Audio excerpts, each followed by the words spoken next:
ئیسلام لەسەر ئەم پایانە خۆی گرتووە کە شەهادەتەینە و نوێژە و زەکات سێ هەمیانە و صیام ڕۆژووی مانگی ڕەمەزان و پێنجەم حەج من استطاع إليه سبيلا. طبعا زەکات فەرزێک وەکوتم يعني فەرزێکی گەورەی ئەم ئاینە پیرۆزەی ئیسلامە، کلیلێکی گەورەیە بۆ نزیکبوونەوە لە خۆی پەروەردگار، کلیلێکە بۆ بەدەستێنانی ڕەزامەندی خوا، کلیلێکە بۆ بەدەستێنانی بەهەشت، کلیلێکە بۆ تێکەڵبوونی خەڵک و یارمەتیدانی خەڵک، کلیلێکە بۆ پاکبوونەوەی دڵەکان، کلیلێکە بۆ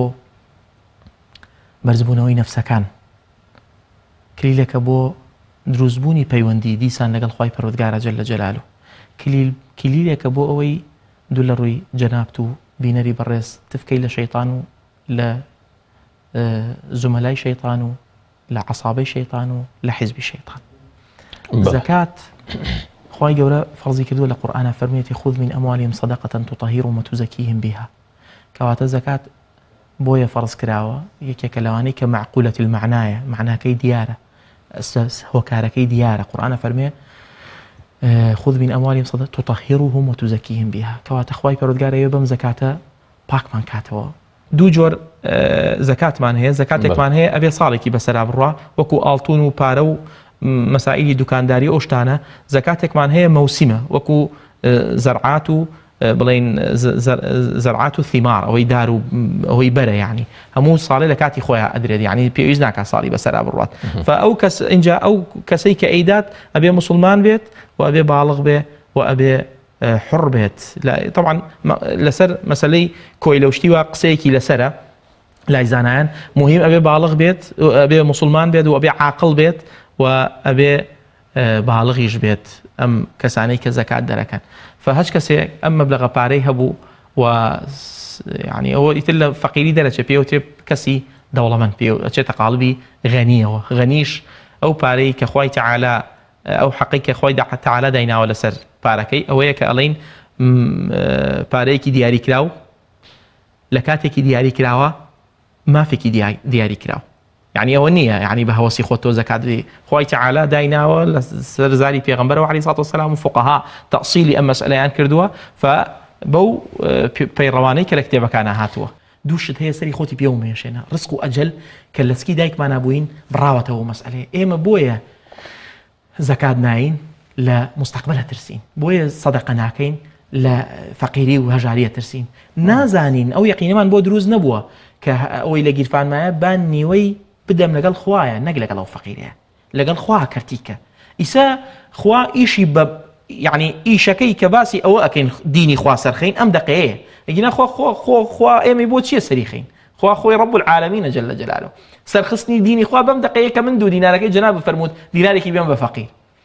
نەک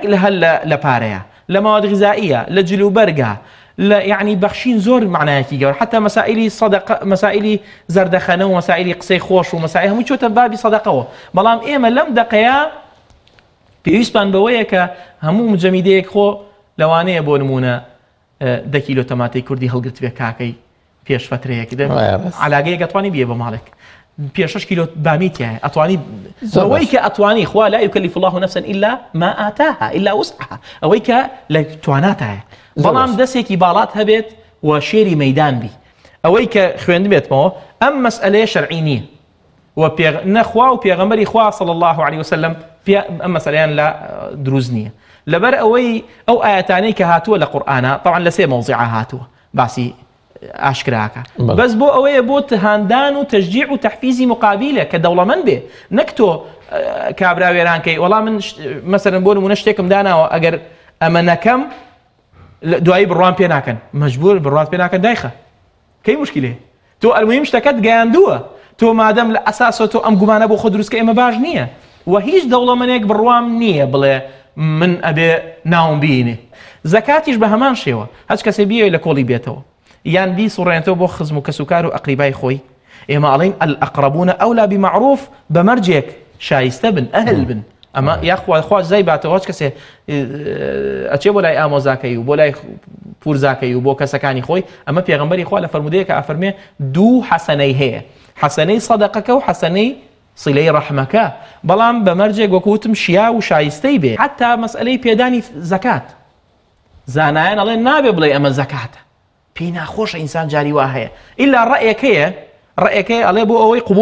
قبوڵیکە ئەمە زەکاتە ئەویش بڵێ قبوڵمە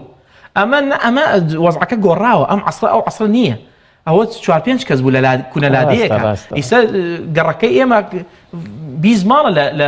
لە شارەوانی گەڕەکە بێت 10 ماڵ بێ هەمووی فەقیرە خۆ تۆ ناچی یەک کەرامەتی نامێنێ عیزبەی ناخۆشە ئەسڵ وایە بڵێ ئەوە هەدیەکە ئەوە دیاریەکە ئەوە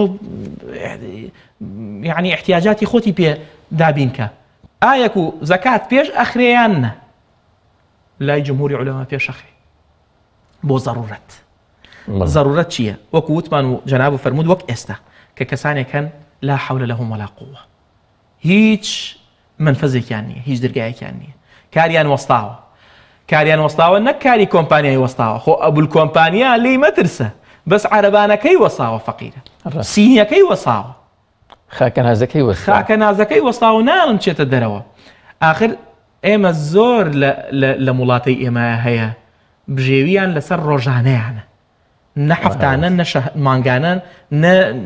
فەسڵی نە نیو ساڵی نە ساڵی هەرس پێنجەیە لە اقتصادە بەڵام ڕۆژانە ئەو ئیعتیمادی لە ڕۆژانەکەیژی 10,000 تا ئەگەر 20,000 بێ کرێکارێکی داما و لە 4-5 بەیانیەوە هی خەباتە ئیشەکە هەتا 4 ئێوارە بە 20,000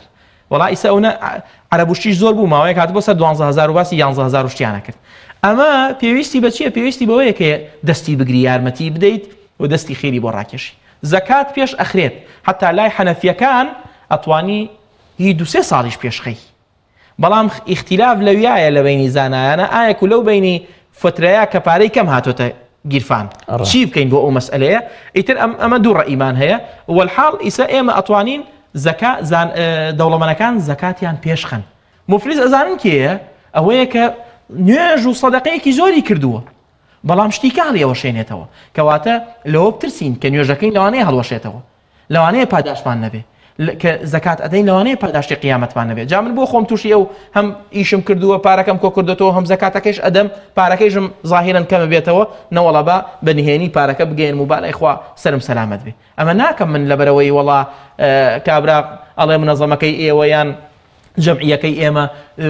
پارەکەی نەگەیاندووە کەیفی خۆیەتی ندایە خەم مهم کەرامەتی فەقیرە بێ پارێزراوە بێ ئەبێ تۆ هەوڵ بیت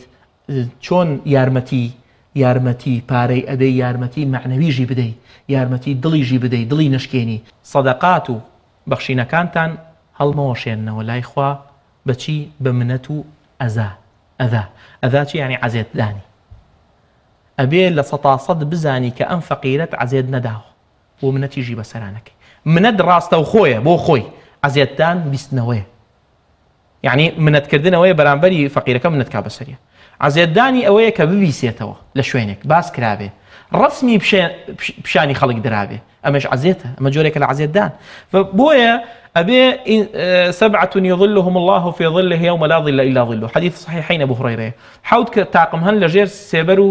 سێبەر و تایبەتمەندی خوای گەوران لە قیامەتە یەکێ لەوانەوە رجل تصدق بصدقة فأخفاها حتى لا تعلم شماله ما أنفقت يمينه پیاوێک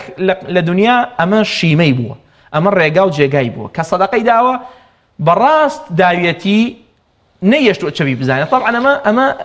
یعنی مبالغەیە لە نهێنیە خۆ ئەوە نییە تۆ باسەکە باسی دوو دەستەکە نییە تەشیدکردنەوەیە بە پاراستنی شکۆی بەرامبەر بە نهێنی بیپارێزی بڵبەت